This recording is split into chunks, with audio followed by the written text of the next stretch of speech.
Olá, bem-vindos a mais uma análise aprofundada aqui no nosso espaço. Sabe aquela máxima do mundo da tecnologia? Garbage in, garbage out? Ou, né, lixo entra, lixo sai? Sei sim. É uma frase que resume bem um problemão, né? Pois é, quão confiável é a informação que a gente consome e usa todo dia para decidir as coisas? O que realmente significa informação de boa qualidade? É só, sei lá, estar certa? É uma ótima pergunta. E a resposta, olha, é bem mais complexa do que parece à primeira vista. Hoje, a gente vai investigar a fundo esse universo da qualidade da informação, ou QI, como o pessoal chama. Legal. E qual vai ser nossa base para essa conversa? Bom, a gente está se baseando nos materiais muito ricos de uma apresentação dos professores Lia C. Bastos e Rogério C. Bastos. Eles detalham bem as dimensões, os modelos, as formas de avaliar essa tal qualidade. Ótimo. Antes de mergulhar, só para, assim, alinhar todo mundo rapidinho, dados são aqueles fatos brutos, né? Números, símbolos soltos. Isso. Isolados, sem muito sentido ainda. Aí, quando a gente processa, organiza, dá um contexto. Vira informação. Exato, banha significado. E quando a gente pega essa informação, mistura com a nossa experiência, interpreta, aí sim chegamos ao conhecimento. Perfeito? Essa distinção é chave. E a definição que vai, guiar a nossa conversa hoje, e que foi um marco mesmo, veio lá de 1996, com Richard Wang e Diane Strong. Ah, essa eu vi. É aquela da adequação ao uso. Essa mesma. Qualidade da informação é a adequação ao uso pelos consumidores de dados. Presta bem atenção. A adequação ao uso. E por que isso é tão importante? Porque isso foi revolucionário. Tirou o foco que existia quase que só na precisão técnica, sabe? E colocou o usuário, o contexto dele, no centro de tudo. A qualidade deixou de ser algo absoluto, ela é relativa a quem usa e para quê. Nossa, que virada de chave interessante. Então a nossa missão hoje é justamente, desembrulhar essas várias camadas da QI. Isso aí. Vamos explorar as dimensões que compõem essa qualidade, os modelos mais importantes para a gente conseguir avaliar isso. E vamos dar uma atenção especial nesse trabalho pioneiro de Wang and Strong e também no modelo AMQ, que pelo que vi parece bem mão na massa, né? Exatamente. O AMQ é bem prático. Ok, então. Bora mergulhar nisso. Vamos lá. Começando então pelo framework de Wang e Strong, lá de 96. Ele realmente, assim, mudou o jogo. Como era antes? Antes deles, a conversa sobre qualidade de dados era muito focada nos aspectos técnicos, sabe? Na estrutura interna dos bancos de dados, se os campos estavam preenchidos certo. Era uma visão mais de TI, digamos. Entendi. O artigo deles, aquele Beyond Accuracy, What Data Quality Means to Data Consumers, trouxe essa visão do consumidor da informação para o centro do palco. E o impacto disso foi gigante, né? Eu li que tem milhares de citações, serviu de base para um monte de coisa que veio depois, até para normas ISO. Exato, mais de 5.000 citações, e base para normas como a ISO 8000 e a 25012. Para chegar nisso, eles fizeram uma pesquisa bem ampla, falaram com muitos usuários de informação. Foram 137 consumidores, né? E levantaram quase 180 atributos. E isso, quase 180 atributos que as pessoas achavam importantes na informação que usavam.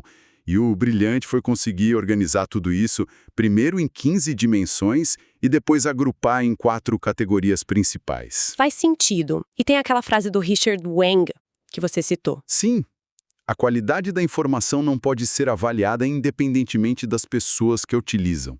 Resume tudo. E quais são essas 4 categorias? São qualidade intrínseca, qualidade contextual, qualidade representacional e qualidade de acessibilidade. Elas funcionam como um mapa para a gente entender a QI de forma mais estruturada. Vamos pela primeira, então. Qualidade intrínseca. Pelo nome, imagino que seja algo da própria informação, né? Independente de como ela vai ser usada. Exatamente isso. São as características que a informação tem por si só. A mais óbvia, é claro, é a precisão, Se ela representa a realidade corretamente, o endereço no cadastro está certo, o valor da compra está ok. Isso. Depois vem a objetividade. A informação é apresentada de forma imparcial, sem viés. Pensa num artigo científico revisado por pares versus, sei lá, um post de opinião num blog. Entendi a diferença. E tem também credibilidade e reputação. Essas me parecem um pouquinho mais subjetivas, talvez. Você tocou num ponto excelente. A credibilidade é o quanto aquela informação é vista como verdadeira, como confiável pelas pessoas. E a reputação tem a ver com a imagem da fonte, o histórico daquela informação ou de quem a produziu. Elas são intrínsecas porque são características percebidas da informação ou da fonte dela. Exato. Mas a avaliação delas, sim, tem um componente mais subjetivo. É mais fácil medir uma taxa de erro para ver a precisão do que medir a reputação de uma fonte, que pode envolver, sei lá, pesquisa de opinião, análise de citações. Entendi, Aluame-se. E mesmo medir a verdade absoluta da precisão não deve ser sempre fácil, né? Definitivamente não. Pensa em volumes gigantes de dados ou em coisas que mudam o tempo todo. A verdade pode ser bem relativa ou difícil de capturar. Avaliar a qualidade intrínseca tem seus desafios e custos também. Ok. Saindo do que é da informação em si, vamos para a qualidade contextual. Aqui imagino que aquela ideia de adequação ao uso que você falou vai brilhar, certo? Totalmente. Aqui, a qualidade depende da tarefa, do momento, de quem está usando. A primeira dimensão aqui é a relevância. Tipo, essa informação serve para o que eu preciso fazer agora? Exatamente. Um relatório de vendas do trimestre passado pode ser super preciso, mas totalmente irrelevante para decidir a promoção relâmpago de hoje. Faz todo sentido. E o valor agregado? É se a informação traz algum benefício claro, alguma vantagem, se ela ajuda a decidir melhor, a enxergar algo novo. Ela agrega valor à minha tarefa. E a atualidade? Uma informação pode até ser precisa, mas se for velha demais, já era, né? Exato. A atualidade, ou timeliness, como chamam, é crucial. Para quem opera na bolsa, dados com minutos de atraso podem ser lixo. Já para um historiador, um documento de 500 anos atrás pode ser perfeitamente atual para a pesquisa dele. O contexto manda. Tem também a completude. Sim. A informação está completa o suficiente para minha necessidade? Isso inclui não ter campos importantes em branco, mas também ter a amplitude e a profundidade que eu preciso para aquela análise ou decisão. E por último, a quantidade apropriada. Nem sempre mais informação é melhor, né? Às vezes um resumo bem feito é ouro. Com certeza. Um resumo executivo pode ter muito mais qualidade para um CEO do que um calhamaço de 500 páginas que ele nunca vai ler. Mas aí, quem define o que é apropriado? Isso deve variar horrores de pessoa para pessoa. Ótima pergunta. É aí que o contexto entra com tudo. O que é apropriado para um analista de dados cheio de detalhes pode ser um exagero para um gerente que só quer o panorama geral. Por isso, entender o consumidor da informação é tão vital nessa categoria. Nossa, essa visão contextual realmente muda tudo. A terceira categoria é a qualidade representacional. Aqui o foco é em como a informação é apresentada, o formato. Precisamente. Não adianta nada ter informação certa, relevante, atual, se ela vem num formato que ninguém entende ou que confunde mais do que ajuda. Tipo um gráfico todo poluído ou uma tabela sem cabeçalho. Exato. A interpretabilidade é chave. A linguagem usada é clara. Os símbolos, as unidades de medida, é dólar ou real, Celsius ou Fahrenheit, tudo isso está bem definido. Metadados ajudam demais aqui. E a facilidade de compreensão. Porque uma coisa é ser interpretável por um super especialista, outra é ser fácil de entender pelo público que precisa usar, né? Perfeito. Um gráfico bem feitinho versus uma tabela com 1000 colunas e códigos estranhos. Tem também a representação concisa. A informação é apresentada de forma compacta, sem enrolação, sem lixo visual. E a representação consistente. Usar sempre o mesmo padrão para data, para moeda, para os códigos. Isso evita muita dor de cabeça, imagino. Muita. Confusão, erro de interpretação, a consistência na representação é fundamental para a usabilidade. E o jeito como a informação é apresentada pode até meio que contaminar a percepção sobre a qualidade intrínseca, não? Algo bem apresentado parece mais confiável, mesmo que não seja. Sem dúvida alguma. Uma interface bonita, organizada, um relatório bem formatado passa uma imagem de qualidade, de cuidado. O contrário também é verdade. Um sistema feio, confuso, pode fazer uma informação ótima parecer ruim. Interessante. Chegamos na última categoria, qualidade de acessibilidade. Aqui é sobre conseguir chegar na informação e segurança. Isso. A dimensão acessibilidade é sobre quão fácil e rápido é conseguir obter a informação que você precisa. Depende da infraestrutura, o sistema é rápido, da interface, é fácil achar o botão, das permissões de acesso que você tem. Porque se a informação existe, mas está trancada a 7 chaves ou num sistema impossível de usar, a qualidade percebida vai lá para baixo. Para zero. E o outro lado dessa moeda é a segurança de acesso. Ok, a informação está disponível, mas está só para quem realmente deveria ter acesso. Assim, dados sensíveis, né? Pessoais, financeiros, de saúde. Exatamente. Aqui entram todos os controles para garantir confidencialidade, só quem pode ver, vê. Integridade não foi alterada indevidamente. Disponibilidade, está lá quando precisa. Autenticidade é genuína. E não repúdio. Quem fez não pode negar. Nossa, equilibrar esse acesso fácil com a segurança necessária parece um desafio daqueles, o famoso dilema do cobertor curto. É um dos trade-offs clássicos na gestão da informação, sem dúvida. Se você trava demais a segurança, atrapalha o acesso de quem precisa trabalhar. Se libera demais, abre a porta para riscos enormes. Então, o segredo é achar o equilíbrio certo para cada tipo de informação e para cada tipo de usuário. Exatamente. Não tem fórmula mágica. Então, para fechar o Young Strong, eles deram essas 4 categorias: intrínseca, contextual, representacional, acessibilidade e, o mais importante, viraram a chave do foco técnico para essa ideia de adequação ao uso, colocando o consumidor no centro. É isso. Perfeito. Essa foi a grande sacada, a grande virada. Qualidade não é só estar certo nos bits e bytes. É ser útil e adequado para quem usa e para o propósito que essa pessoa tem. Faz todo sentido. Mas eles não foram os únicos a pensar nisso, né? O material que você mencionou cita outros nomes, outras abordagens. Sim, sim. Depois deles, outros pensadores importantes pegaram essas ideias, reforçaram, ampliaram, às vezes com focos um pouco diferentes, mas quase sempre partindo dessa base. Por exemplo, tem o Thomas Hedman, que o pessoal chama de Doutor Dada. Ah, eu já ouvi falar dele. Ele bate muito na tecla da prevenção de erros lá na origem. Diz que é muito mais barato e eficiente criar dados com qualidade desde o início do que tentar consertar depois que o estrago está feito. A famosa ideia de fazer certo da primeira vez. Exato. E ele também ajudou muito a popularizar a ideia de medir o custo da má qualidade dos dados, que não é pequeno. Imagino. Erros, retrabalho, decisões ruins, oportunidades perdidas. Deve ser uma fortuna invisível em muitas empresas. Gigante.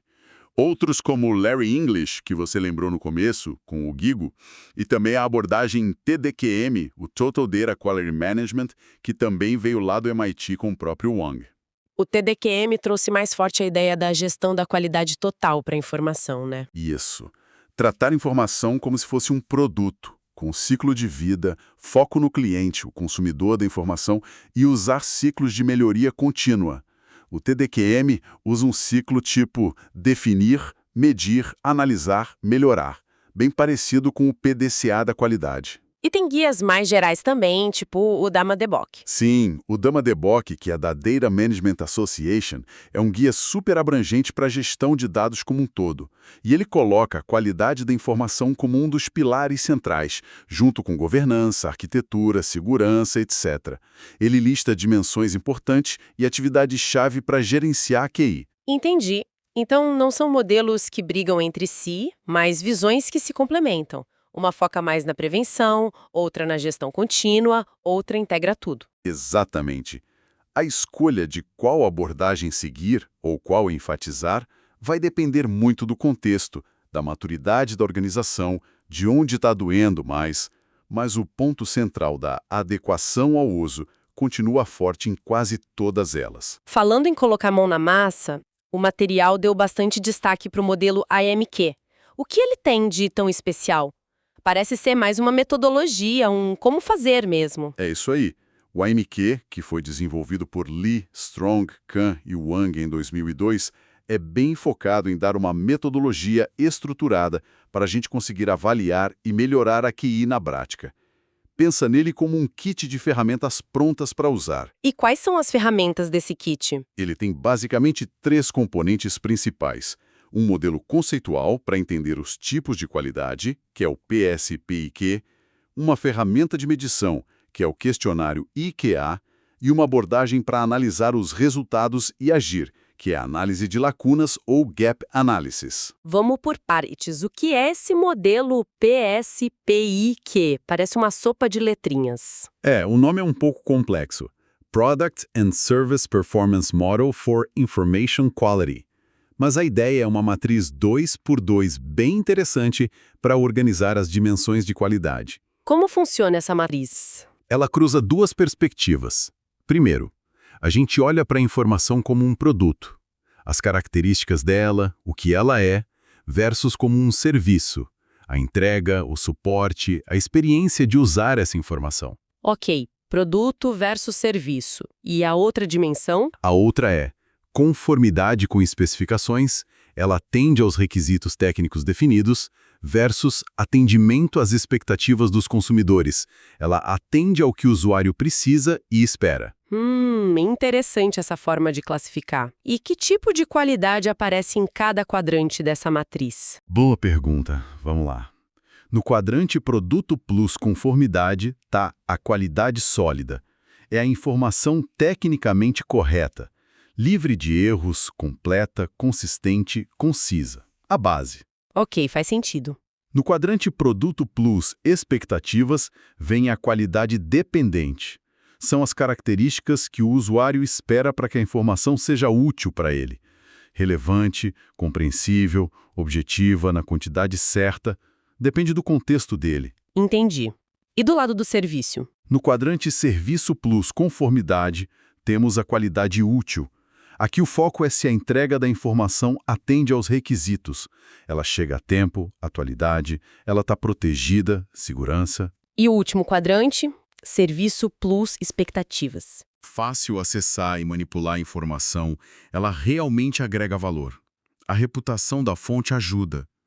Esse modelo ajuda a gente a ver que a qualidade tem essas diferentes caras, sabe? Não é uma coisa só. Gostei dessa lógica. E o IQA, o Information Quality Assessment, é a ferramenta para medir essas caras todas? Exatamente. O IQA é um questionário que foi validado cientificamente, geralmente com várias perguntas, tipo 65 itens do original usando uma escala Likert, sabe? Aquelas de 0 a 10 ou de 1 a 5. Sei, para a pessoa dar uma nota para cada aspecto. Isso. E ele cobre as várias dimensões que estão lá no modelo PSPIQ. O legal é que ele permite coletar a percepção dos usuários sobre a qualidade da informação que eles realmente usam no dia a dia. E que tipo de pergunta tem nele? Varia. Para precisão, pode ser algo como: de 0 a 10, quão correta você considera esta informação? Para relevância, de 0 a 10, quão aplicável esta informação é para o seu trabalho? E o bacana é que ele pode ser adaptado, customizado para o contexto específico da empresa ou do sistema que está sendo avaliado. E depois de aplicar o questionário e coletar essas notas todas, o que se faz? Aí entra a tal da Gap Analysis. Isso mesmo. A análise de lacunas, ou Gap Analysis, é o passo seguinte. Você pega os resultados do IQA e compara. Compara com o quê? Pode ser com a nota máxima, o ideal, ou com resultados de outras empresas, benchmark, ou entre diferentes grupos dentro da empresa. Tipo, comparar a percepção dos gestores com a dos analistas sobre a mesma informação. Exato. Esse seria o gap de papel ou roll gap, ou comparar a percepção hoje com a de 6 meses atrás, para ver se melhorou ou piorou o gap longitudinal. E como visualizar isso? Aí entram os gráficos. Gráficos de radar são ótimos para mostrar as notas em várias dimensões ao mesmo tempo. Mapas de calor podem destacar as áreas mais problemáticas. Gráficos de tendência mostram a evolução. O objetivo é identificar onde estão as maiores lacunas, os maiores gaps entre o desejado e o percebido. E com isso em mãos, dá para priorizar onde atacar primeiro, onde investir para melhorar? Exatamente.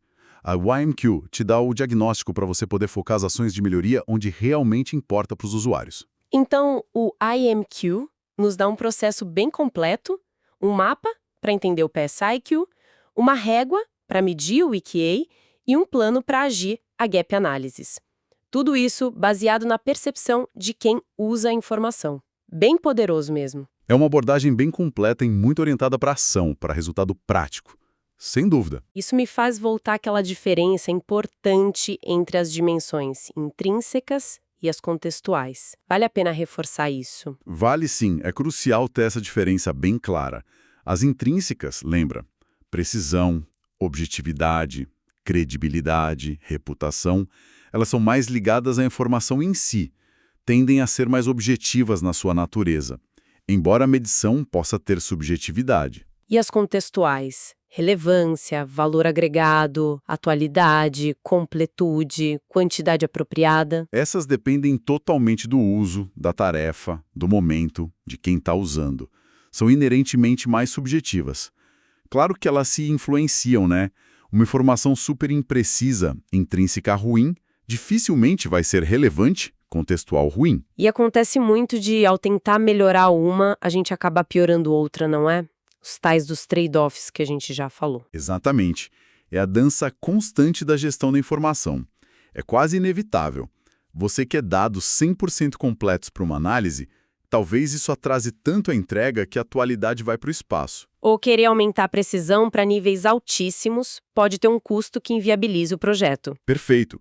Ou, como vimos, facilitar demais o acesso para melhorar a acessibilidade pode comprometer a segurança. Tornar um relatório super conciso pode sacrificar detalhes que eram importantes para um grupo específico de usuários, afetando a completude para eles. Mas como lidar com isso na prática? Existe alguma regra de ouro? Sei lá, como que um portal de notícias equilibra velocidade, atualidade, com precisão numa notícia urgente, por exemplo? Não tem regra de ouro universal, infelizmente. A resposta é quase sempre aquele depende do contexto. Mas tem estratégias que ajudam, sim. A principal delas é priorizar, definir explicitamente quais dimensões são mais críticas para aquele uso específico da informação. No caso da notícia urgente, talvez a atualidade seja a prioridade número 1 no primeiro momento. Provavelmente. Talvez se aceite uma precisão um pouco menor inicialmente, com o compromisso de verificar e corrigir depois para poder dar a notícia rápido. Já num diagnóstico médico, a precisão é absolutamente inegociável, talvez a atualidade possa esperar um pouco mais pelo resultado de um exame complexo. Entendi. Priorização baseada no impacto e no risco. Que outras táticas existem? Bom, segmentar os dados ajuda. Você pode ter níveis de qualidade diferentes para dados diferentes dentro do mesmo sistema. Usar metadados é fundamental para informar os usuários sobre as características e limitações daquela informação. Qual a data de atualização, qual a fonte, tem dados faltando. E, claro, investir em automação e boas ferramentas para tentar otimizar várias dimensões ao mesmo tempo, na medida do possível. O objetivo é sempre buscar o equilíbrio ideal para aquele propósito específico. E para conseguir gerenciar esse equilíbrio, a gente precisa medir. Falamos do IQA, que mede a percepção subjetiva. Mas e as métricas objetivas, mais diretas? Ambas são essenciais. Não adianta nada o sistema te dizer que 99% dos campos de cliente estão preenchidos, uma métrica objetiva de completude, se o usuário final acha aquela informação totalmente irrelevante ou incompreensível, percepção subjetiva. As duas visões têm que andar juntas. Quais são exemplos de métricas objetivas? São aquelas mais quantitativas, verificáveis diretamente nos dados. Taxa de erro, quantos CPFs inválidos, percentual de preenchimento, quantos e-mails em branco, idade média dos dados, quão velhos são, conformidade com regras de negócio, quantos produtos sem categoria.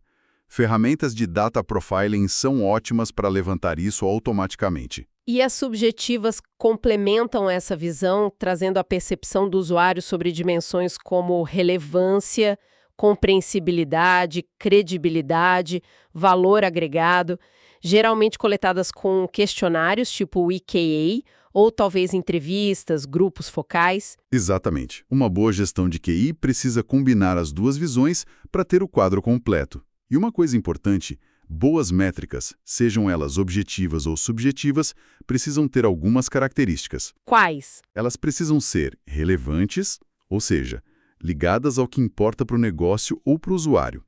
Reprodutíveis, se medir de novo nas mesmas condições, dá o mesmo resultado. Rastreáveis, dá para saber de onde veio aquele número. E talvez o mais importante, acionáveis. Acionáveis. Como assim? A métrica tem que te levar a tomar alguma decisão, a fazer alguma coisa. Se a taxa de erro está alta, o que a gente vai fazer? Se a relevância está baixa, como vamos melhorar? Uma métrica que não leva a nenhuma ação é só um número bonito ou feio num relatório. Faz todo sentido. E como apresentar essa montanha de métricas objetivas e subjetivas de um jeito que as pessoas entendam e possam usar? Aí entram os dashboards. Sim, dashboards e outras formas de visualização são fundamentais para comunicar o estado da qualidade da informação. Um bom dashboard consegue dar uma visão geral, um panorama, mas também permite que você mergulhe nos detalhes se precisar, o famoso drill down. Cores. Com certeza. Usa cores para sinalizar verde, amarelo, vermelho. Usa tipos de gráficos adequados para cada métrica. Gráfico de radar para comparar dimensões, de tendência para ver evolução, mapa de calor para destacar problemas por área. E o mais importante, um bom dashboard de QI é personalizado para quem vai usar. Como assim? O que interessa para um diretor ou um executivo? KPIs gerais, tendências de alto nível, impacto no negócio, é bem diferente do que um gestor de dados ou um analista de qualidade precisa ver. Detalhes dos erros, fontes problemáticas, regras violadas. O dashboard tem que falar a língua da sua audiência. Entendi. Falamos muito em priorizar baseado no contexto. Mas na prática, como é que se faz essa priorização? E como resolver aqueles conflitos que sempre aparecem, tipo, vendas querendo uma coisa do dado do cliente e o financeiro querendo outra, priorizando dimensões diferentes? Ótima pergunta. Esse conflito é super comum. Os fatores que vão influenciar a priorização são vários. O setor onde a empresa atua, um banco tem exigências regulatórias de precisão e segurança altíssimas, por exemplo, o tipo de aplicação. Um sistema que fatura cliente exige mais precisão do que talvez um sistema de análise de tendências, o perfil do usuário que vai consumir aquilo, a criticidade, o que acontece de ruim se o dado estiver errado e, claro, os recursos que a gente tem para investir em melhoria. E para resolver os conflitos entre áreas, tipo vendas e financeiro? Aí o processo é chave. Não adianta o pessoal da TI decidir sozinho. Tem que reunir os stakeholders das áreas envolvidas, facilitar uma discussão franca sobre os impactos de cada dimensão para cada processo de negócio. Ok, vendas precisa de atualidade máxima, mas financeiro precisa de precisão absoluta. Onde a gente pode ceder? Qual o risco de cada um? E tem técnicas para ajudar nessa decisão. Tem sim. Pode ser desde uma matriz simples de impacto versus esforço até métodos mais estruturados como Delphi, consulta especialistas, ou o HP, Analytic Hierarchy Process, que ajuda a ponderar critérios diferentes. O importante é usar alguma técnica para tornar a decisão mais objetiva e transparente. E depois de decidir? Documentar bem a decisão e o porquê dela, comunicar para todo mundo e lembrar que essa priorização não é para sempre. O negócio muda, as necessidades mudam, então tem que revisitar isso de tempos em tempos.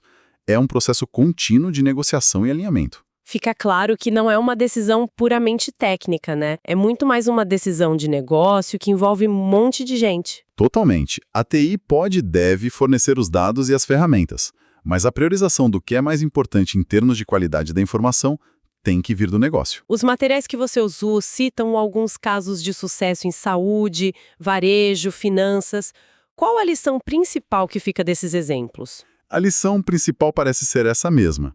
As empresas que tiveram sucesso foram aquelas que realmente entenderam seu contexto de negócio e envolveram as pessoas certas, usuários, donos dos dados, estabeleceram métricas claras, objetivas e subjetivas, priorizaram onde investir com base nessas métricas e agiram de forma consistente para melhorar. E os resultados aparecem, né? Redução de custos, multas evitadas, decisões melhores. Exato. Os exemplos mostram que aplicar esses conceitos de forma sistemática não é só perfumaria, leva a resultados bem tangíveis e mensuráveis para o negócio. Melhora a eficiência, reduz riscos, melhora a experiência do cliente. Então, para a gente ir amarrando a nossa conversa, o que fica de mais importante desse nosso mergulho na qualidade da informação? A gente percorreu um caminho bem interessante, né? Sim, foi uma boa jornada. Começamos entendendo que qualidade da informação é muito, muito mais do que só precisão. Aí veio aquele conceito transformador da adequação ao uso de Wang e Strong. Exploramos as 4 categorias que eles propuseram. Intrínseca, contextual, representacional e de acessibilidade. Isso. Vimos como o modelo IMQ oferece um método mais prático para avaliar e melhorar, com o PSQ, o IK e a Gap Analysis. Reconhecemos que os trade-offs entre as dimensões são inevitáveis. A dança constante. E falamos da importância vital de medir tanto objetivamente quanto subjetivamente e de priorizar as ações de acordo com o contexto de cada um. Ufa, foi bastante coisa. Pois sim, e acho que, se for para tirar uma mensagem principal, é essa. Gerenciar a qualidade da informação deixou de ser, há muito tempo, um problema técnico escondido lá na área de TI. Hoje é uma questão estratégica, crucial para qualquer organização que depende de informação para operar e decidir. Porque, no fundo, é sobre garantir que o ativo mais valioso que a gente tem, a informação, realmente sirva ao seu propósito, sirva aos seus consumidores. Exatamente. E isso impacta diretamente as decisões, as operações, os resultados financeiros, a reputação, tudo. E a perspectiva de quem usa informação, o consumidor, é absolutamente central nisso tudo. E para quem está nos ouvindo, acho que entender um pouco melhor essas dimensões todas, precisão, relevância, atualidade, acessibilidade, interpretabilidade, etc. E esses modelos ajuda muito no dia a dia, né? Com certeza. Ajuda a gente a ser um pouco mais crítico com a informação que recebe, a pensar, espera aí, essa informação está atual o suficiente para mim? Ela é relevante para o que eu preciso fazer? Ajuda também a pensar em como nós podemos produzir informação de mais qualidade para os outros. E, no fim das contas, ajuda todo mundo a tomar decisões melhores que sejam baseadas em dados e informações mais confiáveis e mais adequadas para cada situação. Exato. E talvez um pensamento final para quem nos ouve refletir um pouco. Manda lá. Como será que a qualidade, ou a falta dela, né, da informação impacta o trabalho ou os estudos de cada um hoje? Quais daquelas dimensões que a gente discutiu seriam as mais críticas no seu contexto, pessoal ou profissional? Boa reflexão. E talvez a pergunta mais incômoda, mas talvez a mais importante. Qual será o custo real da má qualidade da informação que você enfrenta? Em tempo perdido, em retrabalho, em oportunidades que passaram batido, em decisões que poderiam ter sido melhores. Fica aí a reflexão, com certeza. É algo que afeta todo mundo em maior ou menor grau. E para quem se interessou mesmo e quer ir além, quer se aprofundar... Tem muito material bom por aí. Os artigos originais de Wang and Strong, de Lee e colegas sobre o AIMQ são um ótimo ponto de partida. Guias como o Dama de MBOK são super completos para quem quer uma visão de gestão de dados.